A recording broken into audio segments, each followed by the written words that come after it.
warahmatullahi wabarakatuh. Nama saya Desi Rama Saputri dari Prodi Pendidikan Teknik Informatika Komputer dari kelas Petik B semester 2. Di sini saya akan menjelaskan apa faktor-faktor keselamatan dan kesehatan kerja atau yang biasa disebut dengan K3. Ya baik, di sini saya akan menjelaskan apa sih itu K3. K3 atau yang biasanya disebut dengan kesehatan dan keselamatan kerja merupakan suatu bidang yang berhubungan dengan kesehatan, keselamatan, dan kesejahteraan manusia yang bekerja di suatu institusi atau proyek konstruksi. Tujuan K3 itu sendiri memelihara kesehatan dan keselamatan lingkungan kerja, melindungi rekan kerja, keluarga pekerja, konsumen pekerja, serta orang lain yang mungkin terkena dampak dari kondisi lingkungan kerja.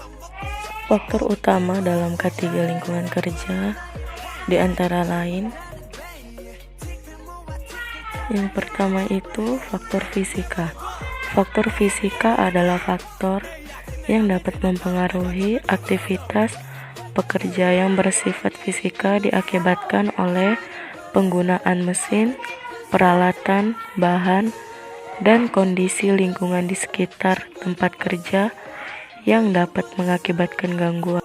Faktor fisika meliputi iklim kerja, kebisingan, getaran, gelombang radio atau gelombang mikro, sinar ultra ungu atau ultraviolet, radiasi, medan magnet statis, tekanan udara, dan pencahayaan.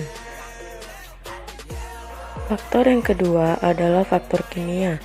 Faktor kimia adalah faktor yang dapat mempengaruhi aktivitas pekerja yang bersifat kimiawi, diakibatkan oleh penggunaan bahan kimia dan turunannya di tempat kerja yang dapat mengakibatkan penyakit pada pekerja, meliputi kontaminan kimia di udara berupa gas, uap, dan partikulat yang dapat menyebabkan pekerja bisa menghirup zat kimia tersebut yang dapat menyebabkan sesak nafas ataupun iritasi pada kulit.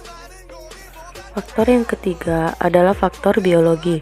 Faktor biologi adalah faktor yang dapat mempengaruhi aktivitas pekerja yang bersifat biologi, diakibatkan oleh makhluk hidup, meliputi hewan, tumbuhan, dan produknya, serta mikroorganisme yang dapat mengakibatkan pak. Selanjutnya, faktor yang keempat yaitu faktor ergonomi. Faktor ergonomi adalah faktor yang dapat mempengaruhi aktivitas pekerja diakibatkan oleh ketidaksesuaian antara fasilitas kerja yang meliputi cara kerja, posisi kerja, alat kerja, dan beban angkat terhadap pekerja. Misalnya cara kerja, posisi kerja, dan postur tubuh yang tidak sesuai saat melakukan pekerjaan yang dapat menimbulkan kecelakaan saat melakukan pekerjaan tersebut. Faktor yang terakhir yaitu faktor psikologi. Faktor psikologi adalah faktor yang mempengaruhi aktivitas pekerja yang diakibatkan oleh hubungan antara personal di tempat kerja, peran dan tanggung jawab terhadap pekerjaan, dapat menimbulkan konflik kerja antara pekerja dengan para pekerja yang lain, dan sebaiknya memberikan kebebasan bagi tenaga kerja untuk memberikan masukan dalam proses pengambilan keputusan pada saat mau melakukan pekerjaan tersebut. Berikut perlengkapan standar manajemen keselamatan dan kesehatan kerja. Safety helmet atau yang biasa disebut dengan topi pelindung digunakan untuk melindungi kepala dari paparan bahaya seperti kejatuhan benda ataupun paparan bahaya aliran listrik. Safety glasses atau yang biasa disebut dengan kacamata pelindung untuk melindungi mata dari bahaya loncatan benda tajam, debu, partikel-partikel kecil, serta percikan bahan kimia yang dapat merusak mata. Selanjutnya, safety ears atau yang biasa disebut dengan pelindung telinga. Biasanya digunakan untuk melindungi telinga dari kebisingan saat kita bekerja. Dan yang selanjutnya, safety masks atau yang biasa disebut masker pelindung. Digunakan untuk melindungi dari asap, solder, debu, ataupun bahan kimia yang berbahaya, ataupun melindungi kita dari segala goresan atau luka dalam saat bekerja. Safety shoes atau sepatu pelindung biasanya digunakan untuk melindungi kaki dari benda-benda tajam saat kita melakukan pekerjaan di suatu tempat. Safety wear pack atau celemek yang biasanya digunakan para koki untuk melindungi tubuh dari cipratan minyak panas saat mereka melakukan pekerjaan di dapur ataupun percikan dari bahan kimia dan suhu panas. Safety flame vest atau rompi yang biasanya digunakan para pekerja proyek pada setiap aktivitas proyek baik siang maupun malam hari. Safety raincoat atau jas hujan adalah pelindung diri yang digunakan untuk melindungi pekerja agar pekerja tersebut tidak terkena flu. Safety life vest atau pelampung yang biasanya digunakan khusus pada proyek-proyek yang bekerja dalam membangun jembatan ataupun pelabuhan dermaga.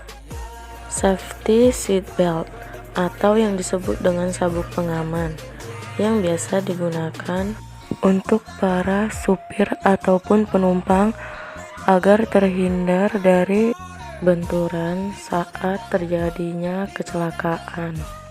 Safety body harness atau perlengkapan yang berguna untuk melakukan pekerjaan di ketinggian agar menghindari kemungkinan terjatuh pada saat melakukan pekerjaan. Yang terakhir ada safety apar yang berupa pemadam api ringan yang biasa digunakan untuk memadamkan api dalam saat terjadi kebakaran kecil.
Itu saja yang dapat saya sampaikan.